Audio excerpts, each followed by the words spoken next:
Friends, आपका एक बार फिर स्वागत है चैनल मिशन मार्केटिंग में और मैं आपका होस्ट नरेश।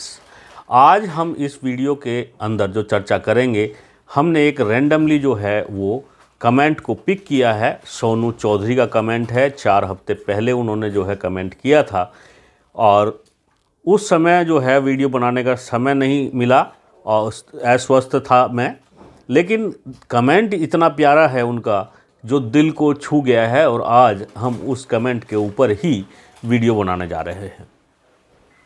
जो लोग पेस्ट कंट्रोल या उससे रिलेटेड बिजनेस में जुड़े हुए हैं, तो हर किसी के मन में इस तरीके का ख्याल आता है कि क्यों ना इस जटिल प्रक्रिया से बचने के लिए हम ऑल इंडिया लाइसेंस अप्लाई कर दें और एक ही लाइसेंस से हम पूरे भारतवर्ष में उसका फ्यूमिगेशन, पेस्ट कंट्रोल या other residential pest control, commercial pest control, जितनी भी सेवाएं हैं वो एक मुश्त एक ही लाइसेंस के अंतर्गत हम सारी सेवाएं दे पाएँ। इस तरीके की मनो इच्छा हर कंपनी की होती है, हर नए बिजनेसमैन की होती है। तो स्वाभाविक है ये क्वेश्चन आपके मन में भी आता होगा और आप भी इसका समाधान जानना चाहते होंगे। तो इसके पूर्ण समाधान के लिए आप जुड़े रहें इस वीडियो के साथ में और हम अंत तक जो है बहुत सारे स्टेप बाय स्टेप जो हैं वो आज इसके चर्चा करेंगे और कोशिश करेंगे जानने की कि किस तरीके से आप काम कर सकते हैं और किस तरीके से आप पूरे हिंदुस्तान में एक छत्र, एक लाइसेंस के तहत काम कर सकते हैं या नहीं कर सकते हैं, और कर सकते हैं तो किस तरीके से कर सकते हैं। अनुरोध मेरा यही है कि जो लोग चैनल पर नए हैं वो चैनल को सब्सक्राइब कर लें।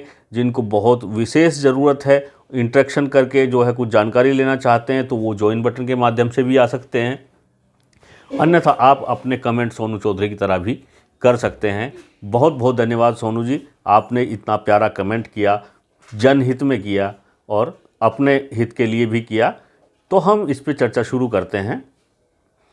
देखिए, पेस्ट कंट्रोल का लाइसेंस अभी तक जो प्रक्रिया है वो यही है कि हर स्टेट के अपने अपने रूल हैं और एक सेंट्रल बॉडी जो है वो इसको गवर्न करती है।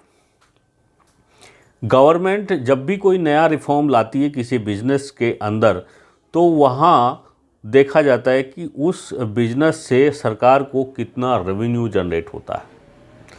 पहले ये बिज़नेस जो था सर्विस इंडस्ट्री में, वो केवल मतलब जो है बिज़नेस था, लेकिन उससे सपोर्ट सरकार को नहीं जाती थी। लेकिन जब से जीएसटी के दायरे में आया है, अच्छी खासी अर्निंग्स जो है वो सर्विस इंडस्ट्री के थ्रू सरकार को पहुंचती है। 18% जीएसटी है। आप जो भी सर्विसेज देते हैं उनके ऊपर में 18% जीएसटी चार्ज आपको करना होता है। वो कलेक्शन करके आप जब रिटर्न फाइल करते हैं तो उसका जो है वो सरकार तक हिस्सा पहुंचता है। यानी कि धीरे धीरे करके पेस्ट कंट्रोल भी अब सरकार तक पहुंच रहा है और पहुंच रहा है तो सरकार भी इसके बारे में नई नई पॉलिसियां, नए नए कानून बनाने पे विचार कर रही है। तो है सरकार नए नए रिफॉर्म लाती है, जैसे यूरिया, डीएपी, पेस्टिसाइड के लिए बहुत सारे कानून हैं और बहुत सारी व्यवस्थाएं बनाई गई हैं। तो अभी अगर टिकट साइज़ देखा जाए तो पेस्ट कंट्रोल इंडस्ट्री का रेवेन्यू साइज़ सरकार की नज़र में उतना बड़ा नहीं है। तो जो पहले से ट्रेडिशनल फैसिलिटी चली आ रही थी उसी के माध्यम से सारे काम हो रहे हैं। लेकिन बहुत से ऐसे भी काम हुए हैं जो नए रिफॉर्म के तहत बहुत अच्छे हुए हैं और कुछ अंडर प्रोसेस भी हैं। जैसे कि आप जब लाइसेंस अप्लाई करते हैं, पहले आपका लाइसेंस प्रत्येक 2 वर्ष में उसको जो है नया एप्लीकेशन दे करके दोबारा बनाना होता था। लेकिन अभी जो लाइसेंस आपके बनते हैं वो लाइफ टाइम बनते हैं और उनको रिन्यू कर दिया जाता है। जैसे आपका लाइसेंस होता है गाड़ी चलाने के लिए और वो एक समय पे जब एक्सपायरी उसकी आती है तो उसको रिन्यू कर दिया जाता है। ऐसे ही इसमें जो है आपकी एक छोटी सी फीस और एप्लीकेशन लगती है और लाइसेंस आपका नंबर वही बरकरार रहता है, ना आपको नया नंबर अलॉट नहीं होता है और सेम नंबर को ही आपके रिन्यू कर दिया जाता है। अब ऐसा व्यवस्था हो गई है, जो आज से 5 साल पहले इस तरीके की व्यवस्थाएं नहीं थी। ये रिसेंटली अपडेट है, पिछले 1-1.5 साल से जो भी लाइसेंस आपके बन रहे हैं वो नई प्रक्रिया के तहत बन रहे हैं और ये स्थायी लाइसेंस के रूप में कार्य कर रहे हैं। अभी एक प्रोग्राम जो चल रहा है वो इसी तरीके से ALP और MBR फ्यूमिगेशन के जो लाइसेंस होते हैं उनके लिए भी आ गया है। वो लाइसेंस का नंबर भी आपका सेम ही रहेगा और उसमें भी रिन्यूअल होगा, सिर्फ ऑडिट आपको टाइमली करानी होगी। ऑडिट में जो रिक्वायरमेंट्स हैं वो सारे डॉक्यूमेंट आपको देने होंगे और आपका लाइसेंस रिन्यू होता रहेगा। अब बात आती है कि पैन इंडिया बेसिस आपको एक ही लाइसेंस की आवश्यकता है, तो आप कैसे करें। देखिए, अभी हिंदुस्तान में जो है पैन इंडिया लेवल पे गिनी चुनी कंपनियां ही काम कर पा रही हैं। बहुत ज़्यादा मात्रा में कंपनियां इस तरीके से नहीं हैं। अधिकतर कंपनियां रीजनल लेवल पे हैं या फिर जो है वो डिस्ट्रिक्ट लेवल पे ही काम करके सिमट रही हैं। तो जब तक जो है सभी कंपनियां एक्सपेंशन के बारे में नहीं सोचेंगी तब तक जो है वो रिफॉर्म आना मुश्किल है। और अभी जो आप लाइसेंस लेते हैं तो जितनी भी कंपनियां हैं वो अपने अपने स्टेट के लेवल के लाइसेंस जो हैं वो निकालती हैं। दिल्ली में एक लाइसेंस लेकर के आप पूरी दिल्ली कवर कर सकते हैं और बाकी जगह जो है, जैसे हरियाणा है, हरियाणा में डिस्ट्रिक्ट लेवल पे आपको बनाना होता है लाइसेंस। यूपी में भी डिस्ट्रिक्ट लेवल पे आपको लाइसेंस बनाना होता है। राजस्थान के बारे में मुझे अभी कोई आइडिया नहीं है कि वहाँ जो है किस तरीके से लाइसेंस बनता है, डिस्ट्रिक्ट लेवल पे बनता है या फिर जो है पूरे स्टेट का एक ही बनता है।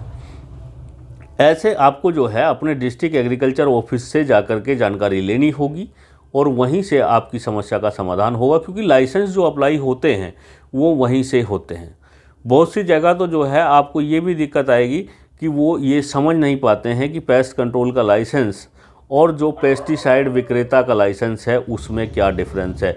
क्योंकि अधिकतर जो एप्लीकेशंस आती हैं 100 में से 98 एप्लीकेशन वो आती हैं पेस्टिसाइड विक्रेता का लाइसेंस बनाने के लिए। तो वो एग्रीकल्चर ऑफिसर भी कई बार कंफ्यूज होता है कि इनको कौन सा लाइसेंस देना है। फिर उनको आपको डिटेल में अपनी स्थिति बतानी होती है। तो माइनर सा एक डिफरेंस होता है, उस डिफरेंस से आप जो है बना सकते हैं और 100-200 रुपये की फ़ीस एक्स्ट्रा एडिशनल दे करके आप दोनों लाइसेंस को एक साथ भी ले सकते हैं। उसमें आप खुद का पेस्ट कंट्रोल तो कर ही सकते हैं, साथ में आप जो है वो पेस्टिसाइड की ट्रेडिंग भी कर सकते हैं। जैसा कि हमने एक वीडियो में आपको बताया था कि यदि आप ये दोनों लाइसेंस एक साथ लेते हैं और पेस्टिसाइड की ट्रेडिंग और साथ में पेस्ट कंट्रोल का बिजनेस दोनों करते हैं तो ये आपके लिए एक फ़ायदे का, मुनाफे का सौदा है और इस तरीके से आप जो हैं वो कर सकते हैं।